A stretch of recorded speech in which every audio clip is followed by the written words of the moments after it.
Anthony, Bonjour à tous, je suis très heureux d'être parmi vous. Bonjour Stéphane, merci de m'avoir convié sur ta chaîne YouTube aujourd'hui. et merci à toi d'avoir accepté justement cette interview. Est-ce que tu pourrais un peu te décrire? Tu es trader indépendant dans les grandes lignes, c'est un peu ton métier, on va dire. Est-ce que tu pourrais te présenter et parler un peu de ton parcours? Oui, bien évidemment. Alors, comme tu l'as dit, donc moi je m'appelle Anthony Murgot. Ça fait maintenant 10 ans que j'évolue dans le secteur financier en tant que trader indépendant. Ça fait 4 ans que je travaille également avec le professionnel puisque je travaille en tant que consultant pour plusieurs assets et hedge funds. Donc voilà, j'ai fait également beaucoup d'interviews lorsque je me suis rapproché plus de la sphère du particulier dans cette activité, puisque j'avais fondé l'association des traders indépendants EcoForex, une association à but non lucratif qui avait pour ambition de, on va dire, réunir une communauté de passionnés des marchés et des investissements, que ce soit des personnes professionnelles ou particuliers. Donc voilà, aujourd'hui, j'évolue dans le milieu professionnel, mais certains d'entre vous ont peut-être déjà entendu parler de moi, puisque, comme je disais, j'ai une petite image dans la tradosphère sociale. J'ai fait beaucoup d'interviews, j'étais au salon de l'analyse technique à Paris, etc., etc. Donc voilà, pour résumer, on va dire, mon parcours, je ne vais pas m'étaler sur le sujet puisque ce n'est pas vraiment l'objet de l'intervention aujourd'hui. Tout à fait. En tout cas, merci. Donc, un parcours très prolifique et très grandiose, en tout cas. Donc, voilà, justement, pour venir au sujet de la vidéo, en ce moment, tu es numéro un francophone de YouShare. Donc, dont j'ai déjà ici partagé une vidéo sur ma chaîne YouTube. Pourrais-tu un peu développer le sujet YouShare? En fait, tu es numéro un, donc tu as choisi de développer, de faire connaître la société YouShare. Pourquoi as-tu choisi tout simplement de participer au développement de cette société en particulier, en fait? Alors déjà, pour remettre les choses dans son contexte, UShare, c'est une filiale de la holding DT Socialize. Donc aujourd'hui, DT Socialize, c'est une holding qui développe des technologies en cryptographie et des technologies, on va dire, axées sur le plan crypto, blockchain tel que vous connaissez, que je développerai par la suite. UShare, c'est une filiale qui s'occupe de la partie communication marketing. Alors effectivement, je représente cette agence en France puisque moi, pour la petite histoire, il faut savoir que je suis bilingue, c'est-à-dire que je suis franco-italien, hein, et donc naturellement, je parle les deux langues, et j'ai pu tout simplement, avant même entendre parler de la partie communication marketing que faisait la holding sur le secteur européen, j'ai pu, on va dire, tout simplement assister au développement du projet DT Socialize. Je suivais de très près comme de très loin cette société au départ qui me paraissait très prometteuse, puisque au départ, Daniel Marinelli, qui est le PDG aujourd'hui de cette holding, eh bien, avait une vision. C'était juste une vision qui, au fur et à mesure des années, s'est concrètement concrétisée. Aujourd'hui, on en est à un stade où on est sur justement la dernière ligne droite. Mais ça, je vais en parler juste après. Donc, ce projet m'a grandement intéressé puisque,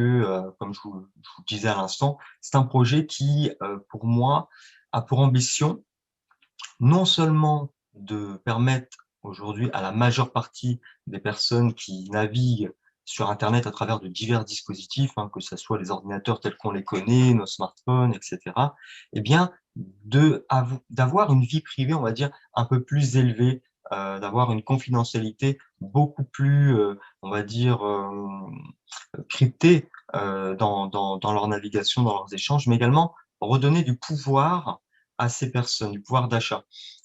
Comment c'est possible? Eh bien, tout simplement, aujourd'hui, avec les technologies de cryptographie, comme on les connaît aujourd'hui, telles que la blockchain, etc., eh bien, DT Socialize, le groupe, a développé des technologies cryptographiques brevetées qui s'appuient et s'inspirent fortement de la technologie blockchain, telle qu'on la connaît, pour justement nous permettre, nous, simples utilisateurs d'Internet, etc., eh bien, de naviguer beaucoup plus en sécurité, mais redevenir propriétaire des datas qu'on va générer. Alors, c'est ça tout l'intérêt de cette société, c'est tout simplement de d'axer en tout cas son cœur sur le big data, la production de data. Alors, est-ce que certaines personnes qui sont sur ta chaîne Arsanax connaissent Qu'est-ce que le big data? Est-ce que toi, tu as déjà entendu parler du big data ou c'est quelque chose Oui, qui… oui, bien sûr, ça me parle. Il suffit de s'intéresser un peu à Google, à Apple, à toutes ces sociétés pour se rendre compte que ben, ces sociétés privées ont accès à notre vie privée, encore plus que même certains gouvernements. Et ça me parle beaucoup, oui, le fait de pouvoir justement être propriétaire justement de ces données. Je trouve que c'est quelque chose d'important à notre époque parce qu'il y a pas mal d'articles qui circulent sur le fait que justement ces sociétés privées s'accordent quand même un certain pouvoir que on ne peut pas, je ne suis pas sûr qu'elles soient en mesure vraiment d'avoir en fait. Je ne sais pas si tu comprends un peu ce que je veux dire. Effectivement, tu as bien résumé la situation. Aujourd'hui, nous, simples internautes, toutes les actions qu'on va pouvoir faire sur Internet, eh bien, on va ce qu'on appelle produire des data, des données qui vont tout simplement être stockées dans des serveurs qui appartiennent généralement à ces multinationales que tu as citées, hein. Bien sûr, c'est un exemple non exhaustif parce que aujourd'hui, la quasi-totalité des multinationales, pour ne pas citer Apple, Amazon, Facebook, Google, eh bien, racoltent en masse nos données. Eh bien, justement, parlons un petit peu de ces multinationales. Aujourd'hui, quand on s'inscrit, par exemple, prenons Facebook comme exemple, qui est le réseau social par excellence, hein, tel qu'on le connaît, Facebook, quand vous vous inscrivez, quand vous créez un compte client, eh bien, vous allez accepter les fameuses conditions générales. Vous savez, ces conditions que personne ne lit, moi le premier, euh, tellement qu'il y a de pages. Mais ne nous cachons pas la vérité, tout le monde le sait, en tout cas la majeure partie, quand on va accepter ces conditions générales, eh bien, dans 100% des cas, on accepte de confier la gestion de nos données personnelles, la gestion de notre vie privée à Facebook. En tout cas, tout ce qu'on va produire sur ce réseau social, ça va être Facebook qui va en être propriétaire. Vous êtes certainement tous ceux qui sont présents aujourd'hui, qui nous regardent, poser cette question: pourquoi je ne paye pas pour avoir accès à certains services? Je suis sûr que toi, par exemple, Stéphane, tu t'es déjà posé cette question. Bien sûr, bien sûr. Oui, oui. Et pour rebondir un peu sur ce que tu disais, on a eu même des scandales hein, avec Facebook. Il y en a eu plusieurs déjà et qui ont revendu des données. Google aussi revend nos données. Donc oui, c'est des choses qui sont un peu interpellantes de savoir que voilà, on signe des, comme tu dis, on accepte une clause quand on s'inscrit sur Facebook et à chaque mise à jour, à la limite, cette clause est mise à jour et on n'a pas vraiment la même mise, en fait, clairement. On ne paye pas. Ben, moi, je sais pourquoi on ne paye pas, mais tu veux que je réponde ou je te laisse répondre? Ben, je voulais savoir justement si tu avais une petite idée, mais je vois que tu as une idée bien claire de la Oui, oui, situation. oui, tout clairement. Oui, moi, en fait, mon idée, c'est que tout simplement, en fait, ces sociétés utilisent nos données, ce qui leur apporte beaucoup d'argent, permettent de faire des publicités ciblées pour nous, donc de collaborer avec des sociétés, ben, ne serait-ce que qui vendent des meubles, qui vendent des smartphones, d'autres choses. Et ça, toutes ces collaborations leur apportent énormément d'argent. Et tout ça, tout simplement en étudiant notre comportement sur les réseaux sociaux, nos déplacements, nos activités d'achat et toutes ces choses-là, en fait. Exactement, exactement. Et donc, la majeure partie des personnes qui utilisent justement ces applications, ces outils qui sont gratuits, hein, finalement, qui sont gratuits et gratuites, ce sont des personnes qui, sans le savoir, vont générer des données qui vont être revendues à leurs insu. Donc, ça pose un véritable problème d'éthique. Souvenez-vous, Facebook, au tout départ, quand il ne faisait pas de la publicité de sponsoring sur son réseau, la seule rémunération que Facebook avait, c'était la revente massive des données générées par ses utilisateurs. Posez-vous cette question souvent, quand vous ne payez pas un service, c'est tout simplement parce que vous n'êtes pas leur client, mais c'est parce que vous êtes leur produit. Et aujourd'hui, sur la majeure partie des choses qu'on trouve sur Internet qui sont gratuites, eh bien, on devient le produit de nombreuses multinationales comme Facebook, dans notre exemple cité précédemment. Donc, comme je le disais à l'instant, ça pose véritablement un problème d'éthique, puisque ça vous est très certainement déjà arrivé, tu l'as dit, Stéphane, mais quand on va tout simplement aujourd'hui faire une recherche sur Google, vous savez, je raconte cette histoire que je vais vous raconter aujourd'hui, mais elle me fait assez rire parce que c'était pas du tout la période pour se mettre au golf. Eh bien oui, j'ai voulu me mettre au golf avec des amis parce que ça fait longtemps qu'ils m'avaient demandé de rejoindre leur club de golf. Et donc, je me suis dit, pourquoi pas même si pendant cette période du Covid, c'est pas vraiment, on va dire, recommandé. Mais je me suis mis à chercher naturellement des clubs de golf sur Internet, puisque la majeure partie des magasins étaient fermés. Et je suis retourné 3 jours après sur l'ordinateur avec lequel j'avais effectué ces recherches, et j'ai vu plein de publicités, d'annonces publicitaires qui me proposaient des clubs de golf, d'adhésion à des clubs de golf, etc. Et ça fait peur, puisqu'il y a même des sites internet que je n'avais jamais été voir qui m'ont justement proposé des publicités en rapport avec leurs produits. Donc ça prouve bien ce que tu viens de dire, Stéphane, précédemment. Si tu permets, moi, je pense même que ça va plus loin parce que j'ai une fois eu une conversation avec quelqu'un, donc sans faire de recherche sur Internet. Mon smartphone était tout simplement dans ma poche à proximité de moi. On a parlé d'écouteurs Bluetooth et 1 heure après, je vais visiter quelques pages Internet. Je voyais des publicités d'écouteurs Bluetooth. Donc, sans même avoir fait de recherche. Je crois même qu'il y a vraiment quelque chose qui est mis en place de façon à vraiment cibler les choses. Peut-être qu'ils ont des algorithmes pour écouter peut-être certains mots pour cibler des publicités aussi. Je pense, en tout cas, ils développent ça de façon très puissante, en tout cas. Ouais. Oui. Alors oui, moi, je n'étais pas rentré dans les détails, mais avec ton exemple aujourd'hui, eh bien, je peux très clairement dire qu'il y a des applications. Allez voir dans votre téléphone, allez voir dans les autorisations des applications. Vous allez voir qu'il y a certaines applications qui ont accès en pleine écoute totale à votre microphone. Et justement, comme tu le dis, alors je ne sais pas comment ça marche de façon technique, et je ne veux pas rentrer dans le débat, mais certainement qu'effectivement, il y a des algorithmes qui peuvent écouter certaines de nos conversations pour pouvoir ensuite les traiter de manière automatique et nous renvoyer sur des pages ciblées, des publicités ciblées en fonction de nos envies du moment. Donc ça, c'est quelque chose qui commence à être de plus en plus péjoratif et poser un véritable problème d'éthique parce que aujourd'hui, on est de plus en plus connecté à Internet. Rappelez-vous, Internet n'a que 30 ans. Il y a 30 ans, ça n'existait pas, Internet.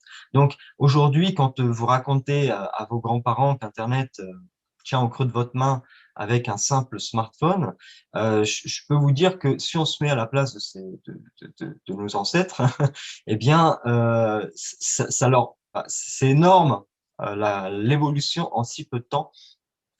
Imaginez dans les 30 prochaines années ce que ça sera, puisqu'aujourd'hui, on a des objets connectés à la maison, on a des voitures connectées, on a des TV connectées chez soi et tout un tas de choses connectées. On parle même des secteurs de l'intelligence artificielle qui sont en plein essor. Donc, on sera de plus en plus toujours connectés et donc, ce qui veut dire qu'on sera de plus en plus amène à produire des données et donc à ne plus avoir de vie privée totale en fait sur Internet. Euh, c'est là où rentre en action DT Socialize. Daniel Marinelli, qui est une personne très humaine, hein, qui est le PDG, je vous le rappelle, du groupe, a justement un attrait tout particulier pour la protection et la vie privée des utilisateurs sur Internet. Parce que lui, il juge que dans la prochaine décennie qui arrive, eh bien, un utilisateur sur Internet lambda n'aura quasiment plus ou très peu de vie privée. Aujourd'hui, DT Socialize propose des technologies, comme je le disais au départ de cette interview, de cryptographie qui sont entièrement inspirées des technologies de cryptographie telles qu'on les connaît du réseau blockchain, etc., etc. Donc, Daniel Marinelli, il a fondé DT Socialize, qui est une société qui est la maison mère aujourd'hui de la holding, du groupe, qui tout simplement avec des partenariats avec diverses universités en Italie, à Milan et à Rome, ont développé des technologies qui sont encore une fois inspirées de la blockchain, mais qui vous permettent aujourd'hui, dans quelques exemples que je vais donner, eh bien, d'être entièrement crypté lors de vos navigations sur Internet, mais également redevenir propriétaire des données que vous allez produire. Alors, comment c'est possible? Le mieux, c'est de prendre quelques exemples puisque c'est très technique et aujourd'hui, on ne va pas faire dans la technicité. Le but, c'est que ça soit accessible à tous et que tout le monde puisse comprendre de manière générale un petit peu le concept. S'il y en a ensuite qui veulent approfondir, eh bien, ça sera avec grand plaisir que vous pouvez venir me voir en privé puisque cette société, c'est un petit peu ma pépite. Hein, je la suis depuis tant d'années. Donc, je me ferai un réel plaisir de vous renseigner ou d'approfondir certains sujets avec vous. Mais ce qu'il faut comprendre, c'est que, imaginez demain avoir la possibilité de vous connecter à un réseau social comme Facebook, mais qui vous rémunérerait pour les données que vous allez produire. C'est-à-dire que demain, vous vous connectez à un réseau social et vous allez générer, comme dans Facebook, hein, des données. Ces données, vous allez les avoir de manière cryptée et numérisée, digitalisée, dans ce qu'on appelle un coffre-fort numérique, et vous allez pouvoir décider si vous avez envie, oui ou non, de les revendre, et si vous voulez revendre telle ou telle donnée plutôt que telle ou telle ou telle donnée. Vous aurez en réalité le plein pouvoir sur vos données, puisque ce sont vos données, c'est celles que vous produisez et ça vous appartient. Et donc, si ces données, vous avez la possibilité de les vendre, alors ça peut être des données qui ne sont pas publiques, ça peut être juste des données métriques sur votre temps d'utilisation, ce que vous avez fait, etc. Aujourd'hui, on a de plus en plus de secteurs qui achètent les données des utilisateurs, c'est ce qu'on appelle les data brokers, qui achètent en masse les données des utilisateurs pour les revendre ensuite à certains secteurs comme les secteurs d'intelligence artificielle qui ont besoin d'accumuler une grande quantité de données pour développer leur technologie, etc. En tout cas, une grande quantité de données humaines. Eh bien, imaginez que demain, on vous propose de revendre vos données, mais également de contrôler les données que vous allez vouloir revendre. Eh bien, je vous prends un exemple. Demain, Facebook décide de reverser un pourcentage, de vous reverser à vous un pourcentage sur la revente de vos données. Je pense que tout le monde ici qui nous regarde serait d'accord, hein, si on peut se faire 200, 300 euros en plus par mois juste en faisant finalement ce qu'on fait déjà, puisque tout le monde utilise Facebook, hein, moi le premier, pour rester en contact avec amis, famille, collègues, eh bien, c'est très pratique. Donc imaginez que finalement en faisant déjà ce que vous faites aujourd'hui, eh bien, vous pouvez être rémunéré pour ça. Je pense qu'il faudrait être complètement stupide pour dire non, non, je ne veux pas de cet argent. Ça serait, ça serait quand même quelque chose de bienvenu dans notre poche qui aiderait certainement beaucoup de monde. Eh bien, DT Socialize, c'est un peu ça. Je vous ai cité un exemple aujourd'hui, mais je peux vous en citer beaucoup d'autres, puisque les technologies brevetées de DT Socialize peuvent s'accoupler en surcouche sur plein d'autres technologies qui existent déjà. Ça peut être des ordinateurs, ça peut être des applications comme Facebook, ça peut être des applications de messagerie instantanée, des téléphones. Parlons des téléphones. Aujourd'hui, tout le monde a un smartphone. Donc, un smartphone, aujourd'hui, c'est devenu un outil essentiel à notre quotidien, que ce soit pour le travail, que ce soit pour notre vie personnelle. Euh, qui n'a pas de smartphone aujourd'hui? Bon, c'est vrai que j'en connais deux, trois, mais on va dire, à part ces exceptions, la majeure partie des personnes aujourd'hui ont un smartphone. Eh bien, la société a développé ce qu'on appelle un produit qui s'appelle le blockchain phone. Alors, le blockchain phone, qu'est-ce que c'est? Concrètement, la société a fait plusieurs partenariats avec des fabricants de téléphones.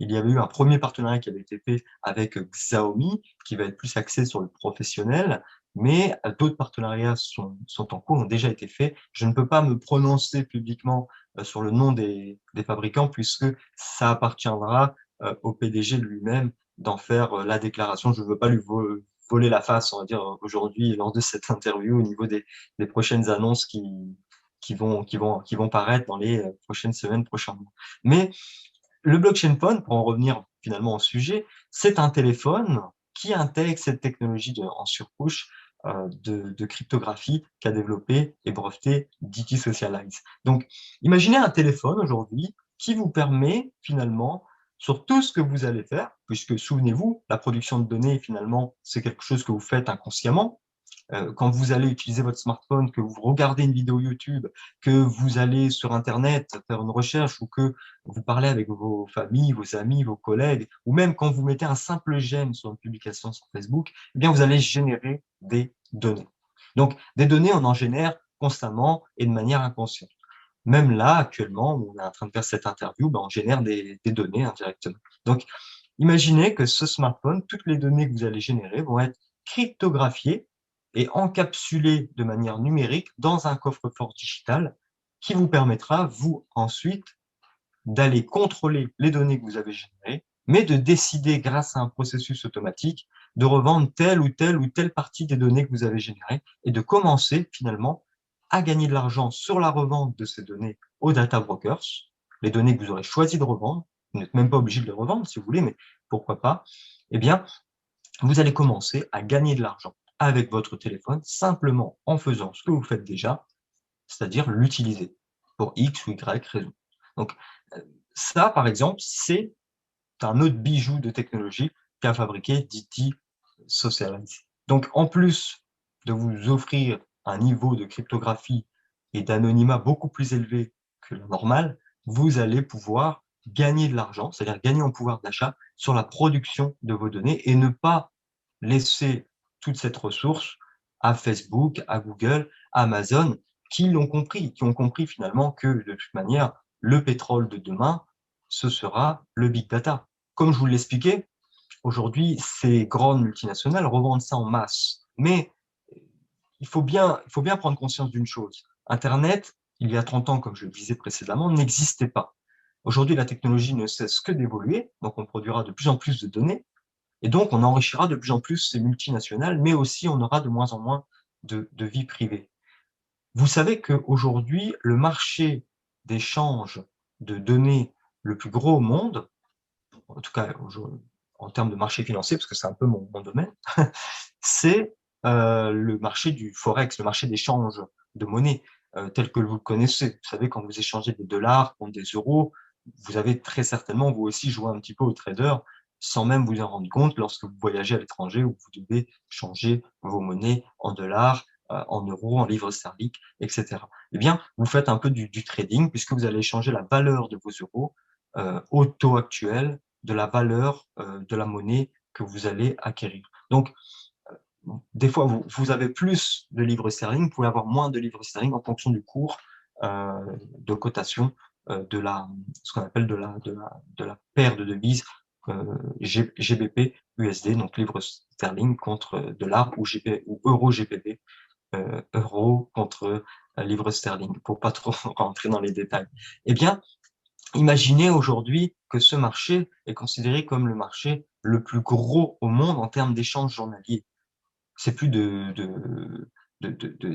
c'est plus de 6 milliards de dollars qui sont échangés tous les jours dans ce marché. C'est énorme. Imaginez qu'aujourd'hui, le marché du big data, qui a que 30 ans, puisqu'Internet n'existait pas il y a 30 ans, génère déjà 6 trillions de fois plus de données journalières que le marché des monnaies qui est considéré comme le marché le plus gros au monde, alors que ce marché existe pourtant depuis la nuit des temps.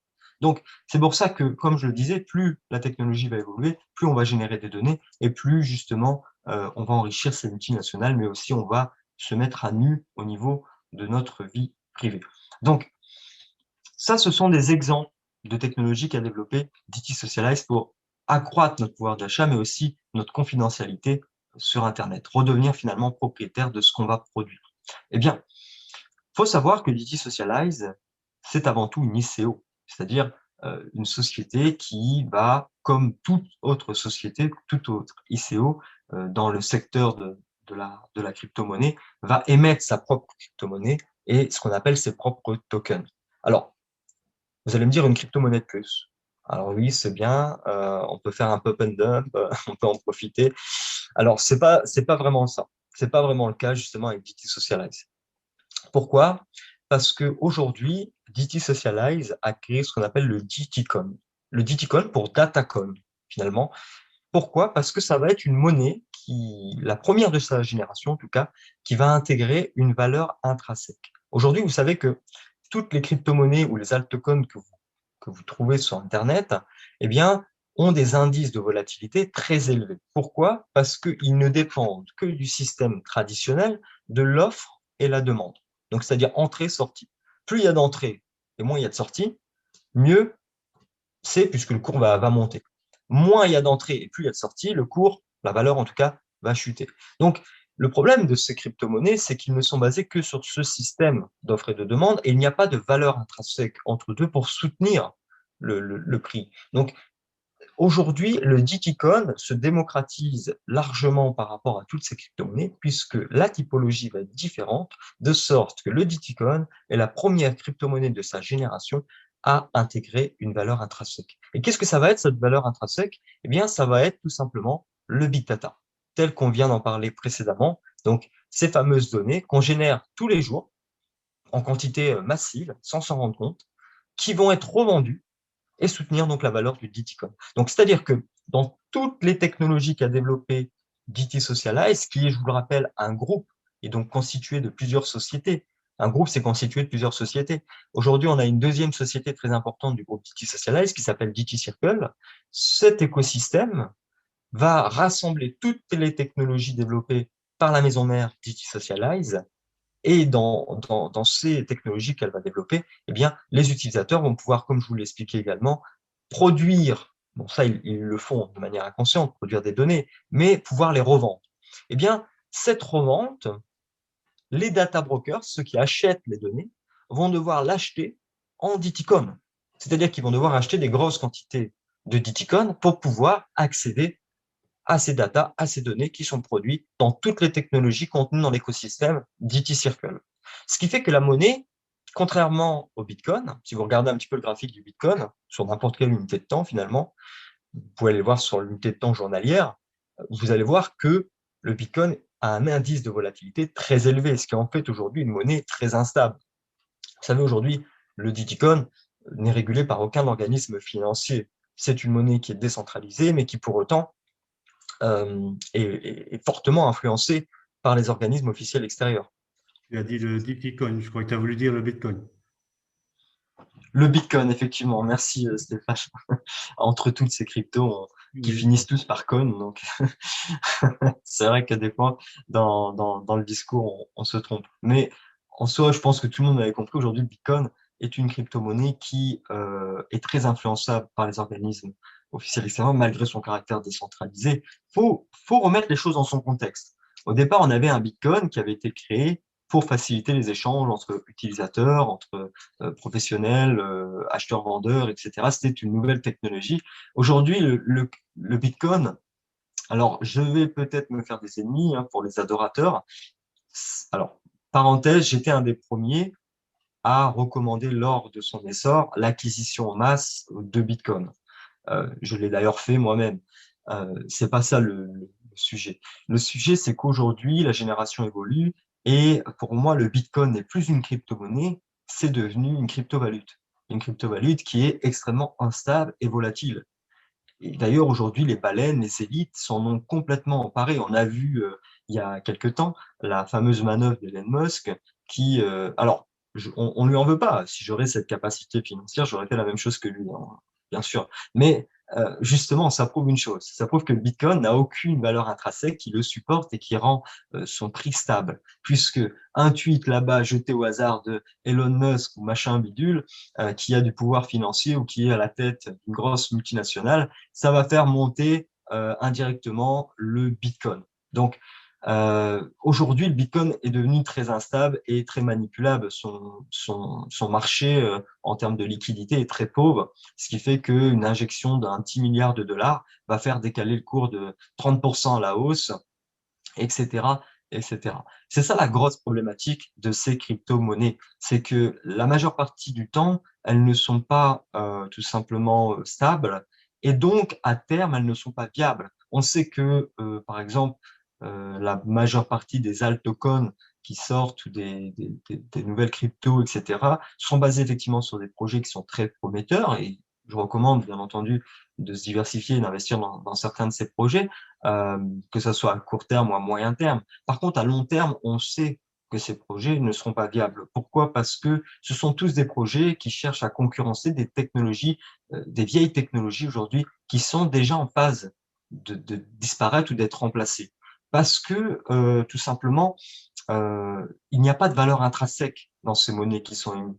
Et donc, ça en fait, regardez par exemple le Ripple, qui était une monnaie un peu plus stable, qui a voulu faire son entrée aujourd'hui. Alors, il y a en 2018, c'était la crypto-monnaie, et aujourd'hui, c'est limite si c'est pas plutôt négatif ce qui est en train de se passer autour du Ripple. Donc, c'est des crypto-monnaies qui, pour moi, sont là uniquement à but purement spéculatif. Alors, justement, spéculatif, ça veut dire qu'il ne faut pas hésiter à spéculer dessus.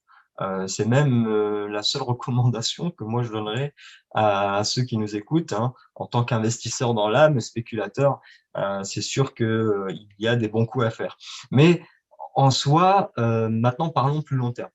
À long terme, on sait très bien que ces crypto-monnaies, même si ça a été le cas du Bitcoin qui commence à être introduit comme système de paiement dans certaines multinationales, on va dire que c'est juste des manœuvres pour justement enrichir ces mêmes multinationales qui en détiennent et qui en profitent. Vous savez qu'aujourd'hui, le Bitcoin consomme plus en termes d'énergie, en termes d'électricité, que certains pays.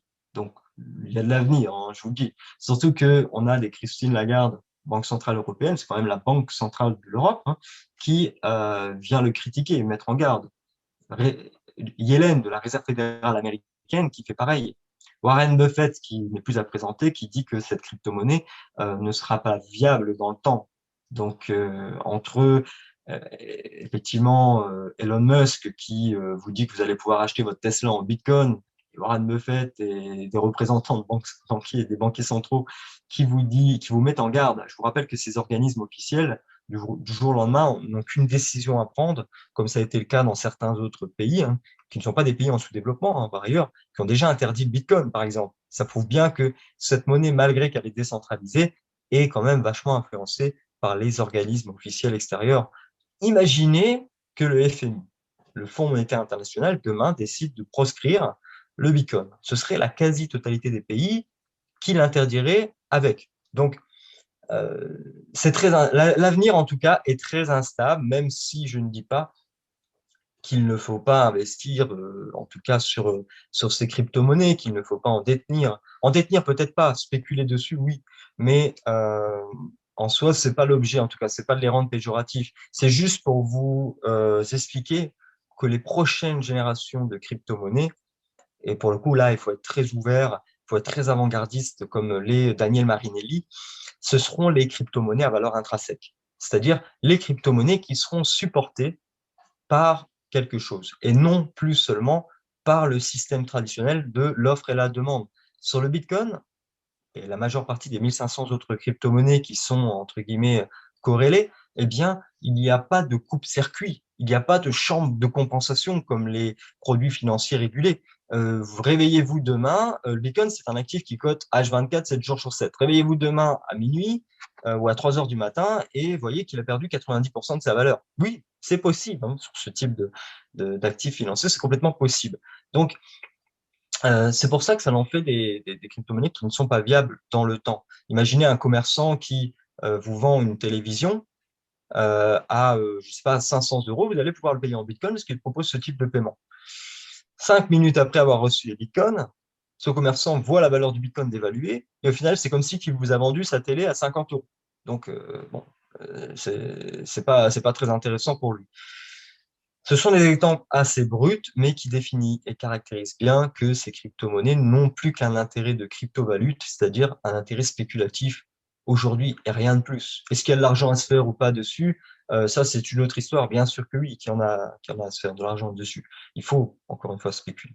Le Diticoin, c'est une autre crypto-monnaie qui a vraiment, cette fois-ci, la fonction d'être une crypto-monnaie, de favoriser les échanges et de ne pas être une crypto-monnaie spéculative. C'est-à-dire une crypto-monnaie aujourd'hui qui intègre une valeur intrinsèque qui sera le big data. C'est un modèle pour d'autres crypto-monnaies qui vont pouvoir intégrer également plus tard, basé sur cet algorithme qui a été breveté par la société BT Socialize, ce mode de fonctionnement de crypto-monnaies à valeur intrinsèque, qui seront, encore une fois, je vous le répète, les crypto-monnaies de prochaine génération, puisque aujourd'hui on voit que la Banque centrale européenne a commencé déjà à digitaliser l'euro. Vous pensez vraiment que la Banque centrale européenne qui va digitaliser l'euro va le baser sur le même système que se base le Bitcoin? Je pense pas. Je pense que demain, on aimerait bien que nos euros restent des euros à leur valeur, et en tout cas qu'ils ne fluctuent pas comme le fait le Bitcoin, de risque de se retrouver avec une valeur de 5 000 euros qui n'en vaut plus que 20 euros. Donc, ça serait quand même vachement dérangeant pour nous, consommateurs. Donc, aujourd'hui, cette crypto-monnaie a un indice de volatilité quasi stable. C'est d'ailleurs une crypto-monnaie qu'on pourrait presque qualifier de stablecoin, puisque sa valeur, si vous regardez le graphique de Diticoin, qui n'est pas coté sur le Cap Market Coin, parce que, encore une fois, sa typologie est différente, c'est la première crypto-monnaie de sa génération à intégrer une valeur intrinsèque, elle ne peut pas être cotée sur les mêmes exchanges qui répondent à des critères fondamentaux différents que celui, par exemple, du Bitcoin ou d'autres altcoins, etc. Donc, elle va être cotée sur une nouvelle technologie d'exchange qui donc intègre des nouvelles technologies d'algorithmes qui s'appelle le FMC, Forced Market Cap. Donc, ces nouvelles technologies d'exchange ont été développées par la société même, DT Socialize, et donc ces technologies d'exchange seront à même d'accueillir également d'autres crypto-monnaies, peut-être d'autres sociétés qui voudront baser leur modèle sur le même modèle que le DTCoin, par exemple. C'est le cas avec le Silvercoin qui a déjà commencé, mais même si ce n'est pas l'objet de cette interview, on va pas débattre dessus. Voilà. Donc, qui dit crypto-monnaie dit bien entendu, selon toi, Stéphane? Sorry, j'étais un peu déconnecté, j'ai pas trop suivi. Qui dit crypto-monnaie dit Dit argent. token. Ah, ah oui, Puisque oui. qui dit crypto-monnaie dit blockchain, dit token. Alors effectivement, dans une ICO, on a une émission de token qui est faite dans le cadre de DT Socialize. Celle-ci a fractionné sa blockchain en 100 millions de tokens et elle a permis à 30 millions de ces tokens d'être, on va dire, en vente, en pré-vente auprès des utilisateurs comme nous, hein, des clients, entre guillemets, qui souhaiteraient acquérir ces parts de technologie. Donc, le token, qui est le token d'ET Circle, c'est un token qui a été émis il y a 2 ans maintenant, qui valait 1 euro lors de sa prévente, qui aujourd'hui vaut 6,40, qui passera à 7,50 le 16. C'est un token qui est encore en prévente jusqu'au 28 février. Et oui, parce qu'on est sur la dernière ligne droite, c'est-à-dire que le token va faire son entrée sur un exchange, donc il va faire son introduction le 28 février. Ça a été annoncé lors du dernier conseil d'entreprise qui a eu lieu le 30 janvier. Daniel Marinelli l'a annoncé lui-même. Ce token va être tout simplement coté et donc introduit, non pas sur les exchanges tels que vous les connaissez, qui sont finalement des exchanges qui, la plupart du temps, n'ont même aucune régulation. Souvent, ils sont, on va dire, entre guillemets, tolérés, mais il n'y a aucune régulation hein, sur la majeure partie de ces exchanges. Donc, c'est-à-dire que vos fonds, demain, si l'exchange ferme ses portes, sont perdus complètement, il n'y a aucune garantie sur vos fonds. On l'a vu, hein, souvenez-vous de cet exchange au Canada, je ne sais plus comment il s'appelait, mais d'ailleurs, c'était pas forcément voulu. Mais quand le propriétaire de cet exchange est mort, eh bien, c'est toutes les personnes qui utilisaient cet exchange qui sont morts avec parce que l'exchange a mis la clé sous la porte. Et comme il n'y avait aucune régulation financière derrière, eh bien, toutes les personnes n'ont eu aucun recours pour récupérer leur argent. Le token DT Circle sera le premier token de toute l'industrie de la crypto et de la blockchain à faire son introduction dans une institution bancaire, dans ce qu'on appelle une trust chain, qui répond aux mêmes exigences de régulation, de réglementation et surtout de certification qu'une banque traditionnelle. Donc, aujourd'hui, la banque dans laquelle il va être introduit, la DTS Circle Bank, qui est une banque qui a eu l'agrémentation SEC, la Security Exchange Commission, qui est la régulation financière la plus stricte au monde, hein, la régulation financière USA, et justement le token DT Circle a été justement approuvé pour faire son introduction dans une institution bancaire, dans une trust chain. Alors, c'est un grand pas, c'est quelque chose de complètement nouveau et générationnel qui est en train de se passer parce que aujourd'hui aucun token n'avait fait son introduction dans une institution bancaire. Qu'est-ce que ça veut dire? Quelle est la différence? Ça veut dire que tout simplement, on va passer de utility token, cette fois-ci, à véritablement security token. Alors ça, ce sont des typologies de tokens. Le security token, il peut vraiment représenter, en étant coté dans une institution bancaire, il va pouvoir vraiment représenter une part de la société, un peu comme une action de la société. Le token va vous reverser des commissions tous les 6 mois, il peut même vous en reverser avant les 6 mois, ça dépend du conseil d'administration, ce qu'il a fixé en termes de reversement, mais le token peut vous reverser des commissions. Il va pas vous reverser des dividendes, parce que ça, c'est le langage utilisé pour les actions, mais c'est un peu pareil, sauf que là, ça va être des commissions. Donc, le simple fait de détenir des tokens nous permet de toucher des commissions. Le calcul est très simple, hein.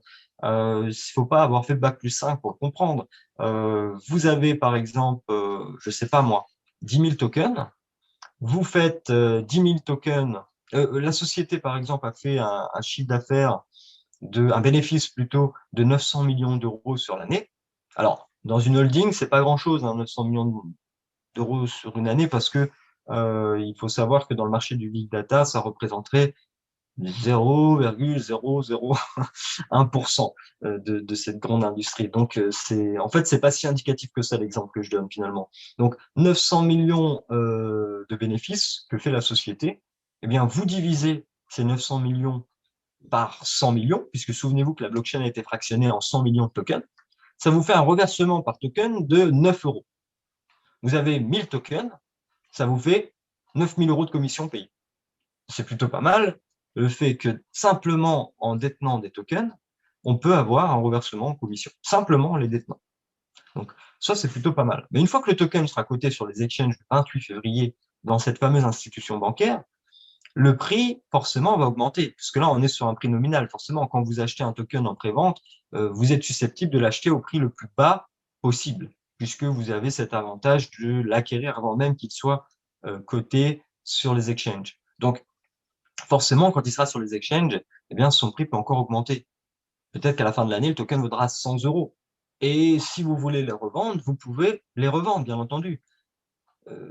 Moi, personnellement, je préfère les garder, mes tokens, parce que s'ils me rapportent de l'argent en commission, et si la société continue de se développer telle qu'elle l'a faite, eh bien, c'est toujours plus de commissions, entre guillemets, sans rien faire, si ne serait-ce les posséder.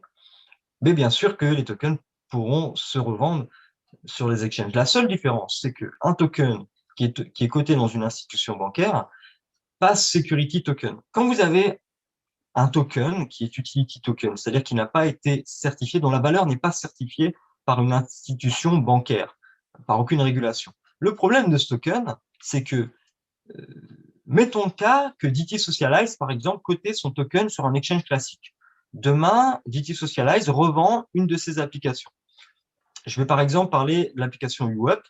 L'application UUp, c'est quoi? C'est encore une fois, une des technologies qu'a développé DT Socialize. C'est une technologie d'application de messagerie instantanée, la première en tout cas à intégrer le modèle blockchain dans ses échanges. C'est énorme. Ça veut dire qu'en termes de cryptographie, il n'y a pas mieux en termes de confidentialité et d'anonymat que UUp, l'application de messagerie instantanée développée par le groupe DT Socialize. Parce que tous les échanges que vous allez avoir avec cette application, que ce soit avec vos amis, vos familles, vos collègues, vont être entièrement cryptés et décentralisés de tout serveur.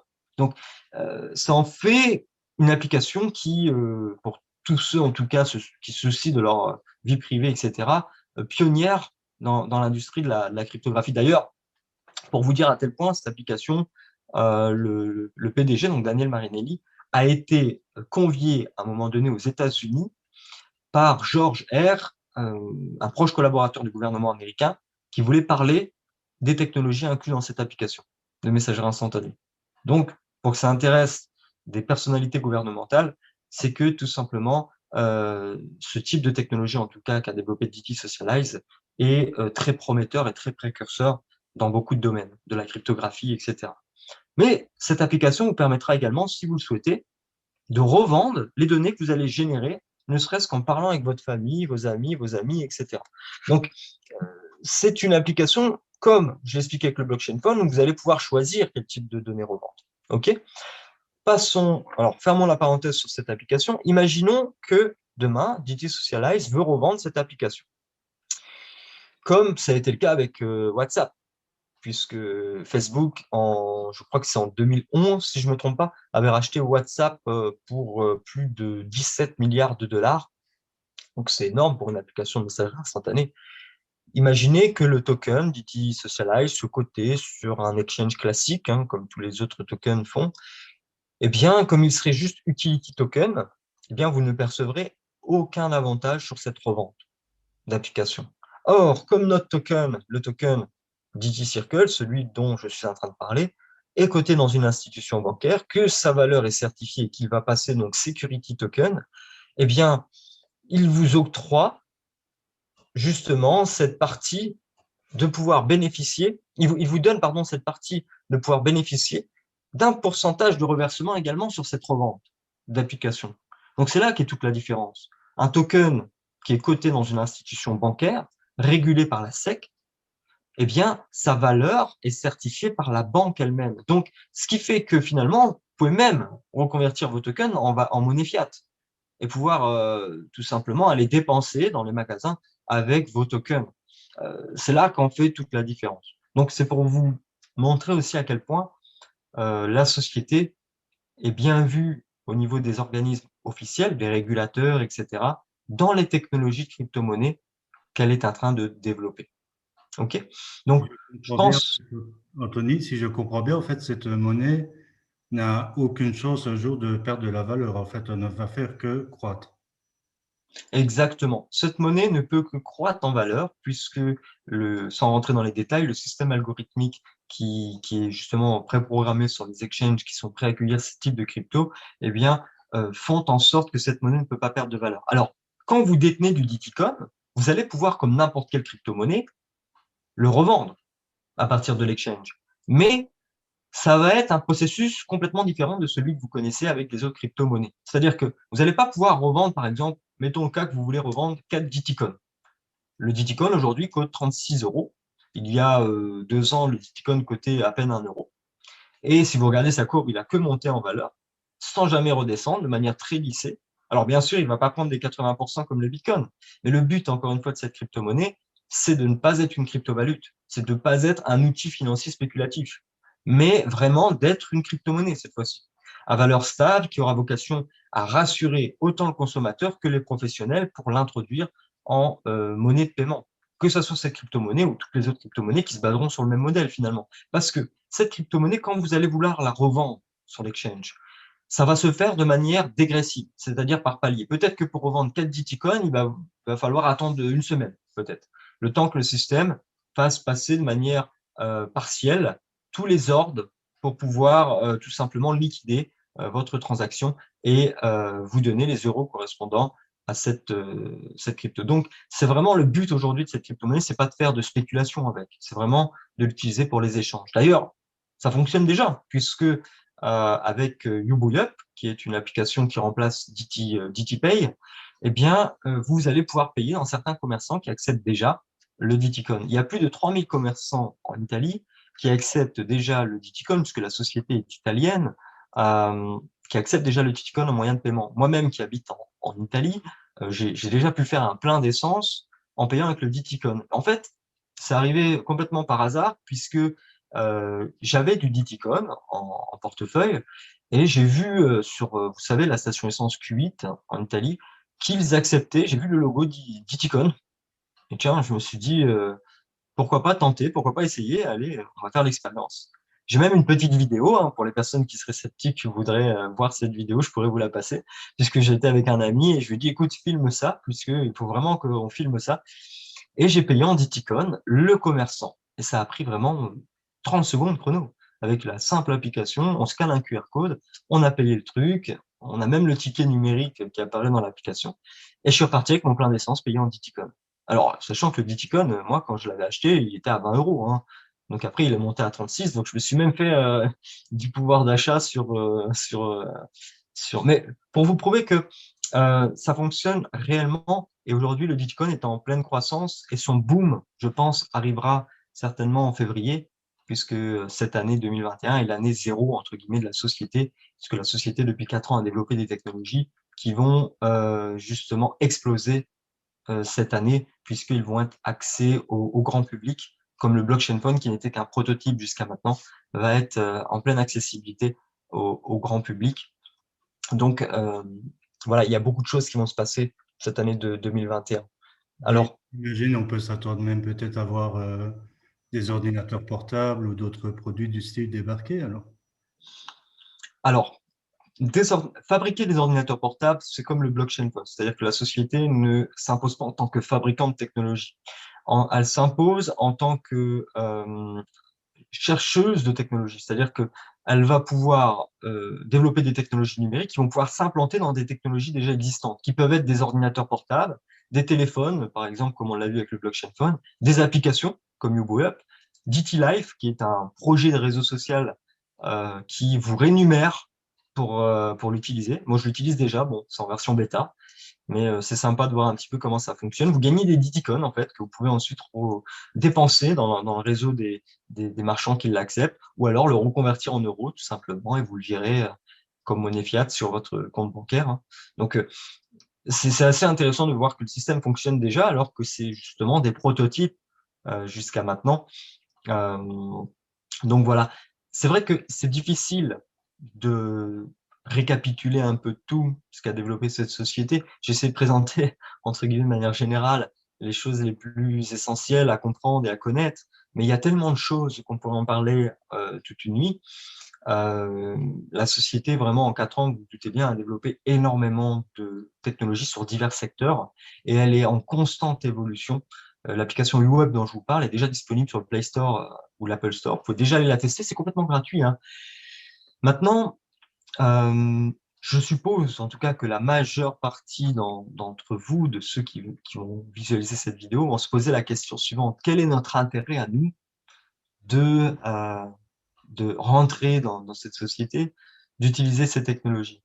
Eh bien, c'est très simple. Je dirais que pour tous ceux qui sont soucieux de leur vie privée et tous ceux qui ont envie de récupérer le plein pouvoir et la propriété sur leurs données, même si ça sera jamais à 100%, parce que forcément, si vous utilisez des choses comme Facebook, etc., vous contribuerez tout le temps à générer un peu de données dans vos serveurs, mais au moins, vous limiterez ceci et vous redeviendrez propriétaire de vos propres données que vous pourrez revendre si vous le voulez, non plus à votre insu, mais c'est vous qui déciderez quel type de données vous voulez revendre.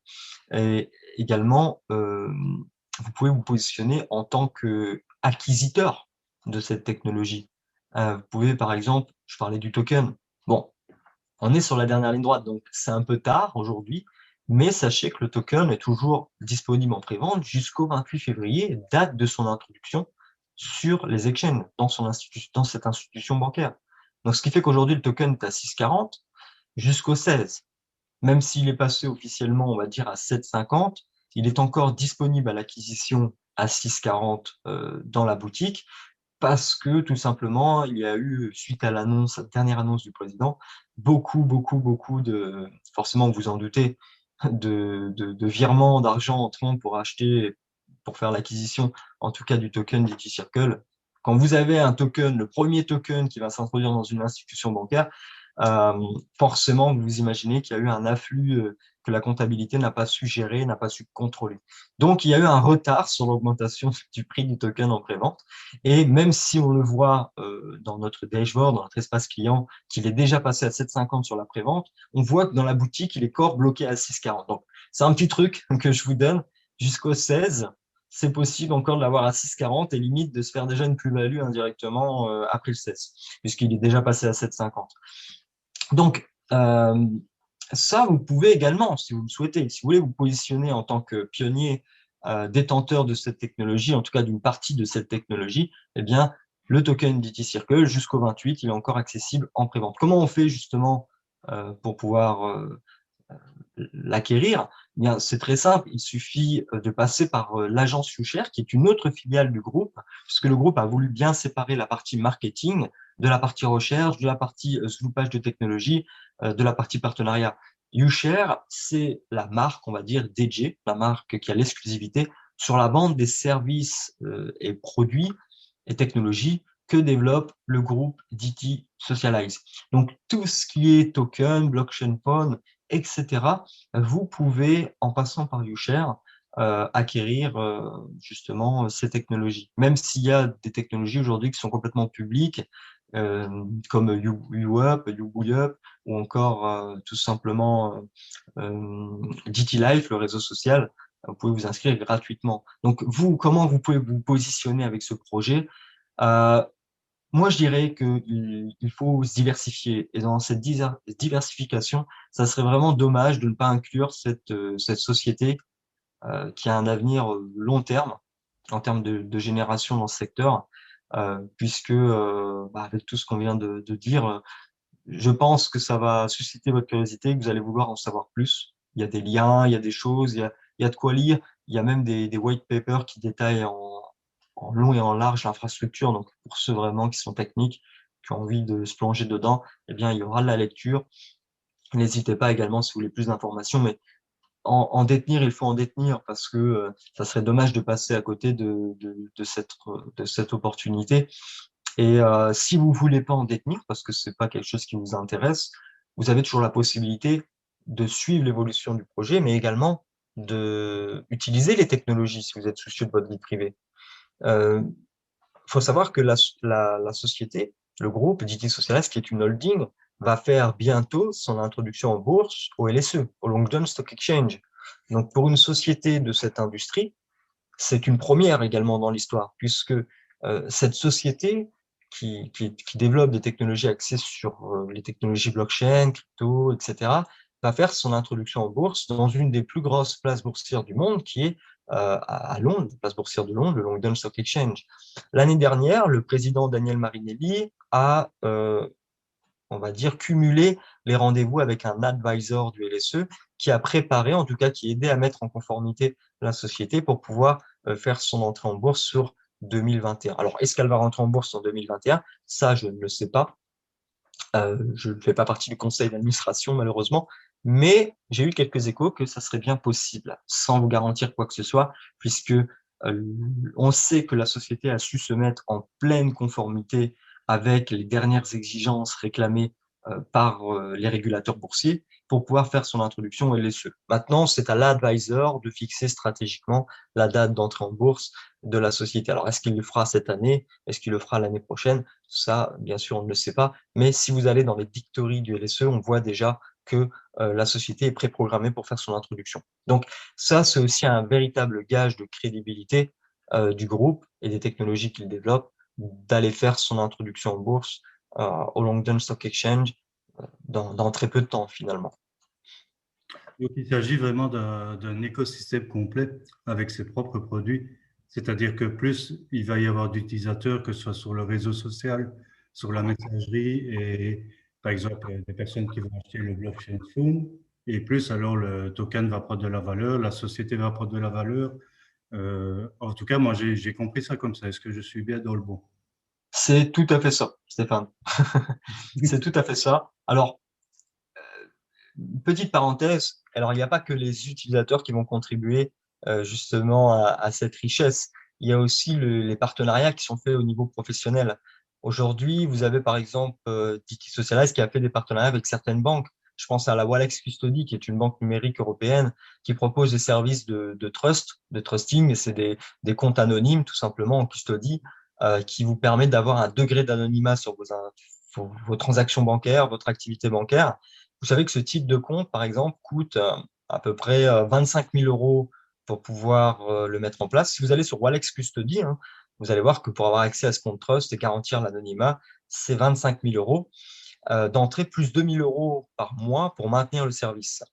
Vous savez, ces fameux comptes trust, c'est quand vous faites un virement bancaire et que le virement n'est pas votre nom, que votre nom et prénom n'apparaît nulle part. Ou quand vous recevez de l'argent, finalement, les personnes vont faire un virement au nom de la société, au nom de la trust, et mettre juste dans le motif du virement un ID qui va correspondre à votre compte logique qui est hébergé dans la trust. Donc, c'est pour vous permettre d'avoir un certain degré d'anonymat, mais également vous permettre d'avoir une indépendance financière par rapport aux États oppresseurs. C'est-à-dire que demain, vous faites l'office d'un contrôle fiscal ou de quelque chose, l'État n'a pas de droit de pouvoir fonctionner sur ce type de compte, n'a aucun droit. Donc, ça vous permet aussi de mettre en sécurité une partie de votre argent. Alors, bien sûr, attention à ne pas confondre avec l'évasion fiscale. Hein. On ne fait pas dans l'évasion fiscale, hein, s'il vous plaît. Quand Enfin, tu parlais de ça, ça évoquait un peu ça. euh, Je me alors, oui, suis alors, dit dans le c'est pas paradoxe du fiscal en Europe, là. Voilà, on reste en Europe et surtout, du coup, la société, bien sûr que si les autorités compétentes la contactent parce que vous faites l'office d'un contrôle fiscal ou quoi que ce soit d'autre, elle est en grade de fournir toutes les informations qu'elle a sur vous aux autorités compétentes. Elle ne va pas se mettre un petit peu dans l'embarras pour vous. Mais, entre guillemets, par contre, la ponction, la saisie est interdite sur ce type de compte. Donc, ça vous donne quand même une certaine sécurité par rapport à vos fonds. Surtout que ces nouvelles banques, ces nouvelles trusts, pour ceux qui font de la crypto, par exemple, il y en a beaucoup qui utilisent, vous savez, les banques numériques comme Wirex, etc., qui vous permettent de recevoir des cryptos, les reconvertir en monnaie fiat et l'utiliser tout de suite avec une carte bleue. Bon, il y en a d'autres, hein, c'est un exemple.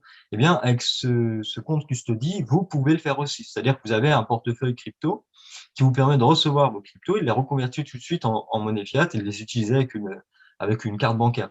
Là, il n'y a pas de limite sur ce compte, finalement. Ça peut aller jusqu'à 3 millions, 4 millions, 5 millions. Il n'y a pas de limite. Donc, ça, c'est intéressant. C'est une des technologies que propose également DT Socialize et que pour toutes les personnes qui ont fait l'acquisition, qui ont été avant-gardistes, qui ont fait l'acquisition de tokens, un minimum de 3 000 euros, puisque pour avoir accès à la UCard de Longdon Project, c'est la UCard en référence à ce que je disais précédemment avec l'introduction en bourse, qui au moment de l'introduction en bourse de la société va vous permettre de pouvoir convertir toute ou une partie de votre token finalement en nouvelles actions de la société. Donc peu de temps avant l'introduction, une société, vous savez, elle peut faire une prévente d'actions. Alors généralement, cette prévente d'actions, peu de clients particuliers savent ce que c'est parce que cette prévente est accessible généralement aux élites. C'est très rare que nous, on ait accès à une prévente d'actions de la société, puisque la société, quand elle fait une prévente d'actions, avant son introduction, elle le fait souvent au conseil d'administration, personnes qui ont, on va dire, déjà des parts en capitaux propres dans la société. Ces actions en prévente, vous les avez à un prix nominal, c'est-à-dire un prix moins cher qu'au moment où ils vont coter lors de l'introduction de la société. Eh bien, GT Socialize, comme c'est un projet communautaire, donc c'est une ICO, mais également une IPO, eh bien, au moment de l'introduction en bourse de la société, quelques semaines avant, eh bien, vous allez pouvoir, si vous êtes détenteur du UCard Longdon Project, décider de convertir toute une partie de votre token en nouvelles actions de la société à un prix nominal, c'est-à-dire un prix moins cher que ce qu'elle va coter au niveau de son introduction. Donc, c'est vraiment intéressant aussi, cette partie-là. C'est vrai que j'en ai pas parlé, mais mettez-vous le cas que vous achetez une carte de 3 000 euros qui vous donne l'accès à déjà à 3 000 euros de token, à la valeur que coûte le token actuellement, mais également accès à cette technologie de compte bancaire gratuit. Je vous disais précédemment que ce compte bancaire Trust, souvent, personnes fortunées, etc., qui en ont, coûte 25 000 euros plus 2 000 euros par mois pour le maintenir. Eh bien, juste parce que vous avez fait l'acquisition de tokens dans cette société, eh bien, vous allez pouvoir avoir gratuitement cette technologie de compte bancaire sans que ça vous coûte rien du tout. Donc ça, c'est assez exceptionnel de la part de la société. En tout cas, même si vous n'avez pas l'utilité, c'est toujours bien d'avoir un compte où on peut mettre de l'argent à l'abri.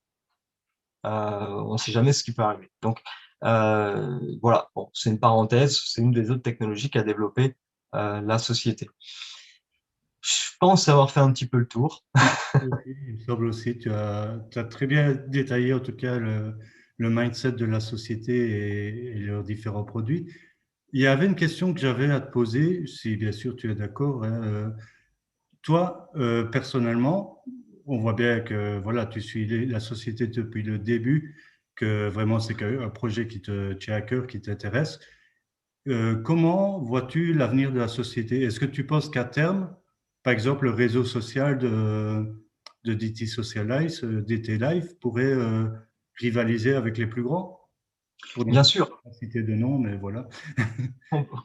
c'est DT Life, exactement. Alors, bien sûr qu'effectivement, alors, il faut savoir, ce qui est assez marrant, c'est que ces projets d'applications, finalement, c'est des applications hein, de réseaux sociaux, de messagerie instantanée, étaient à la base des exemples d'applications qu'a voulu faire la société pour tout simplement encourager les sociétés tiers à adopter ce type, comme l'a fait Xiaomi, par exemple, à un moment donné, avec le blockchain phone, à associer ce type de technologie à leurs propres applications.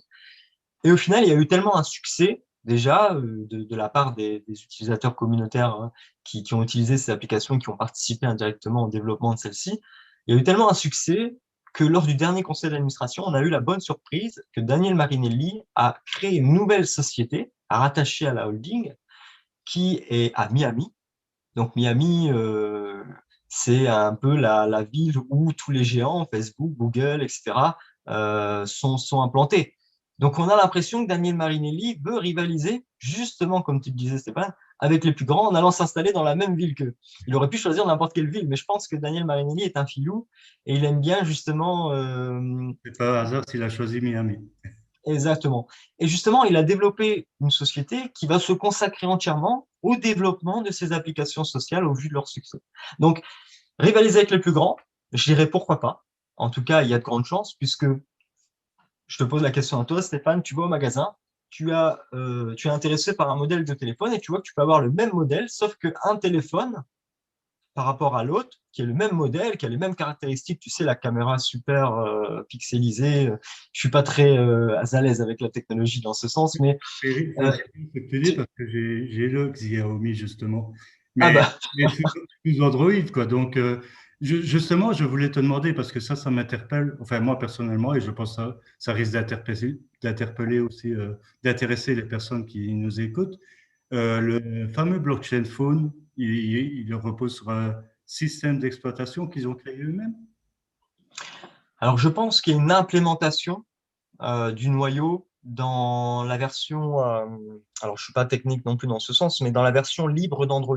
Un peu comme a fait, tu sais, Huawei, quand ils ont été interdits au niveau l'embargo américain, ils ont été interdits, eh bien, qu'est-ce qu'ils ont fait? Ils ont repris la version open source d'Android, donc c'est-à-dire une version débarrassée de tous les services Google, etc. Et ils ont créé leur propre EMUI pour tout simplement contrecarrer tout ça. Je pense que c'est un peu le cas avec le blockchain phone. J'ai pas plus d'informations malheureusement là-dessus. Moi, j'ai pu en tout cas le tester, voir un petit peu comment ça fonctionnait. Et c'est vrai que c'est plaisant de voir que plus vous allez l'utiliser et plus vous allez avoir, en fait, vous avez votre portefeuille de Titicon qui va augmenter en temps réel au moment où vous l'utilisez. Donc ça, c'est plutôt sympa. Tiens, j'ai fait une journée à 30 euros en allant sur Facebook. En plus. Donc ça, j'ai pas plus d'informations malheureusement. Par contre, pour en revenir à la question de rivaliser ou non avec les plus grands, je pense qu'en tout cas, il y a de grandes chances puisque qui ne voudrait pas aller sur un réseau social qui le paye pour l'utiliser? Euh, je pense que justement, si c'est pas DT Live qui prendra, ce sera au moins Facebook qui devra intégrer ces types de technologies qu'a breveté en tout cas DT Socialize et donc, indirectement, ça fera quand même du chiffre à la société, puisque bien sûr, c'est un exemple, mais si une société veut introduire des services qui ont été brevetés, elle doit payer les brevets pour accéder à ce type de technologie. Donc, indirectement, il y aura toujours du chiffre d'affaires pour nous, les possédeurs de tokens, pour la valeur de notre token.